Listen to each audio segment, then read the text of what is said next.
Welcome to Strings and Stumps, my opinion. Today we'll be covering the post-match analysis on the match between Mumbai Indians and Chennai Super Kings, which is played at Abu Dhabi. The only new feature in these games is that the games are played to the empty stadiums, which I think is the first time in Indian international cricket. The pitch was having an even grass, and it was expected that the ball will come onto the bat, but I thought the ball was coming off the pitch a bit slower than expected. CSK won the toss and elected to field first, expecting the dew factor to come into play late in the evening. The umpires for the game, Virendra Sharma of India and Chris Gaffney of New Zealand, took on field. The Shiva Ravi was the third umpire from India, and Ullas Gande from India again the fourth umpire. The match started off well with Mumbai Indians kicking off with a quick fire 45 of the first 4 overs, and later the Chennai Super Kings came back with 2 wickets of the openers Rohit Sharma and De Kock, and by the end of the first power play the score read 51 for 2, and that was even between both the teams. But as the game progressed, Mumbai lost the track and continued to lose wickets at regular intervals and winded up their innings at 162 for 9 in the given 20 overs. CSK started off batting, again a bad start with losing Vijay in the initial overs, but later stabilized with a quick fire 71 of 48 deliveries by Ambati Rayudu, which saw Chennai Super Kings cross the Mumbai Indians total and ended up at 166 for 5. So the first game winners came out as Chennai Super Kings. Coming to umpiring, Virendra Sharma and Chris Gaffney both started off pretty well, looking very cool and confident. Let us see individually what the umpires have done. Virendra Sharma, to start with, started off cool, confident.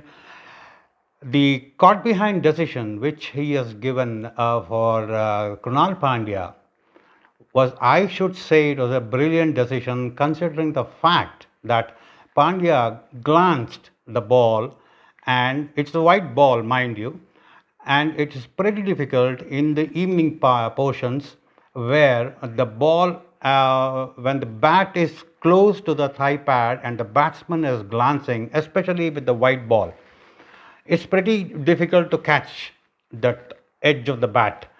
And I should say, Virender caught everything perfectly, and that decision came out clean. And there was another caught behind decision of Pollard, which was simple and straight, and that was on the offside. But as the game progressed, there was one decision which he got of MS Dhoni, a caught behind appeal on the leg side where Dhoni went for a pull, and there was a gap between a glove and the ball. There was an appeal, he gave out, and they went for a review, and everything went against Sharma at that point. The point here is, it is not that the decision went against or for, but for the umpires who are viewing this episode, what they should look at, what they should understand is that how this has to be looked at. See, when the ball bounces and it goes and the batsman is going for a pull, especially with the white ball and in the late evening under lights when you are umpiring, look for a deviation. And especially the tricky part here is the Dhoni was batting with a white glove. So white glove and white ball, it's pretty difficult. But if you can find a deviation of the glove, it gives a clear indication.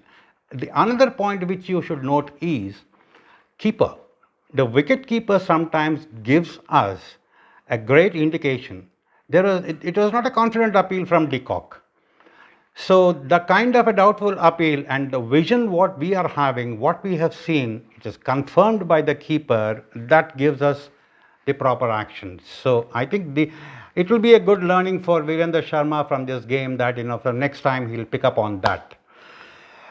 Coming to Chris Grafney, again started off on a cool and a confident note. The LBW appeal in the bowling of Piyush Chawla, I should say again it was a brilliant decision. The ball was pitching on the leg and middle stumps, and it was traveling towards off stump for a left-hand batsman. And I should say Chris Grafney picked it up perfectly, that the ball is missing the off stump. That turn. The crux of an LBW decision for a turning ball is once the ball pitches and when it takes off, that kind of a turn, if it is noticed, we know the direction where the ball is going. So that was very neatly picked up by Chris Grafney, and I should say that was one of the very good decisions we have seen today. Another appreciative thing to be noted here is the communication part of the third umpire, S. Ravi. The words used are perfect and it with clarity. That clarity is very important for a third umpire when he is communicating, be it with the on-field umpire or be it with the TV director. There was another decision where for CSK batsman Vijay, the decision has come with the bowling, and the similar. The ball was pitching slightly outside the off stump here. A ball was traveling towards the front foot of the batsman. The point to be noted here is the ball was missing the leg stump, as we have all seen. But the point stump, and it is traveling towards leg stump, hitting on the top of the batsman's pad. The ball has still to travel 4 feet from the popping crease. So in that deviation, I think that is the deviation which has to be caught by the umpire, and things will come out properly after that. So there are certain points where all of us must be looking at strategic timeouts. These strategic timeouts have been taken in different overs by the teams. Like the first strategic timeout taken by Chennai Super Kings when they are fielding, the fielding side timeout was taken after 9 overs. Similarly, the batting side, they took the strategic timeout at the end of 16 overs. When you come down to the Mumbai fielding, they took at the end of 8 overs. So everybody must be wondering why these differences. The rule says that the fielding strategic timeout can come from 6 to 9 overs. That is end of 6 overs to end of 9 overs. Anywhere they can take. Similarly, for the batting side, the strategic time overs are 13 to 16. So that is why you will find this variation. Another point here to be talked about is the catch taken by du Plessis in the boundary line. I should say du Plessis has kept the court law in view very nicely to see that the contact with the ground is always inside the boundary line. The law does not permit the fielder to take the catch outside the boundary line. That is, he is not supposed to land his feet with ball in hand. These points are definitely kept in mind when du Plessis took that catch, and that was a perfect catch under the law. All in all, it was a good game for both the teams, Mumbai Indians and Chennai Super Kings, and for the umpires. Tomorrow, again, Strings and Stumps will be back with the post-match analysis between Deccan Chargers and Kings XI Punjab. Till then, stay tuned.